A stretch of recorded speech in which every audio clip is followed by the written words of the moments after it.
This is example number 12. A wooden block of mass 2 kg rests on a soft horizontal floor. When an iron cylinder of mass 25 kg is placed on top of the block, the floor yields steadily and the block and the cylinder together go down with an acceleration of 0.1 meter per second square. What is the action of the block on a floor A before and B after the floor yields? Take G की value this much. Identify the action reaction pair in the problem. So बहुत simple सा question है but बड़ा सा लिखा हुआ है. सो देखो, अब वुडन ब्लॉक का मास 2 kg है, एक सॉफ्ट फ्लोर पे रखा हुआ है. एक मास सॉफ्ट फ्लोर मीन्स गद्दे पे रखा हुआ है.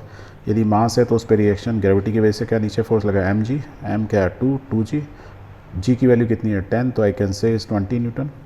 नीचे फोर्स इतना रहे तो रिएक्शन फोर्स क्या होगा ऑपोजिट, तो आर इज इक्वल टू क्या 20 न्यूटन. तो ये हमारा क्या हुआ पहला केस.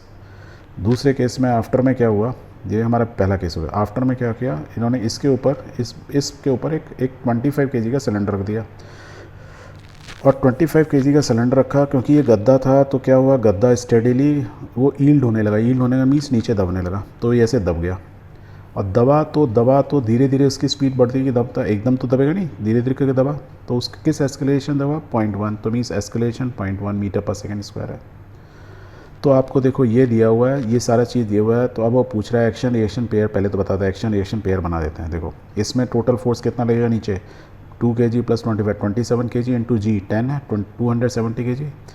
रिएक्शन फोर्स इसका एग्जैक्टली उतना ही होगा. कितना होगा 270 इंटू एन. तो रिएक्शन फोर्स निकल गया.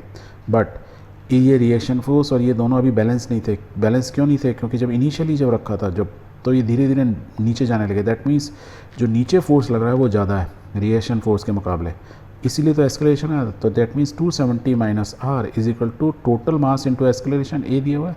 तो टोटल मास कितना 27 kg. M plus M into A. M plus M is 27 kg into 0.1. तो देखो आर डैश निकाल सकते हैं, यही तो निकाला था रिएक्शन. तो आर डैश निकालोगे, R dash is equal to क्या इधर निकाल लो 270 माइनस 2.7 और सॉल्व कर लो इसे 267.3 न्यूटन.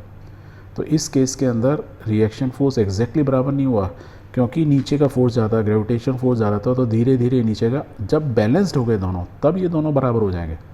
पर इनिशियली आर डैश की रिएक्शन फोर्स कम था, इसलिए तो नीचे जा रहा था, इसलिए ये फॉर्मूला. तो ये चीज़ छोटी चीज़ आपको याद रखनी है. ओके.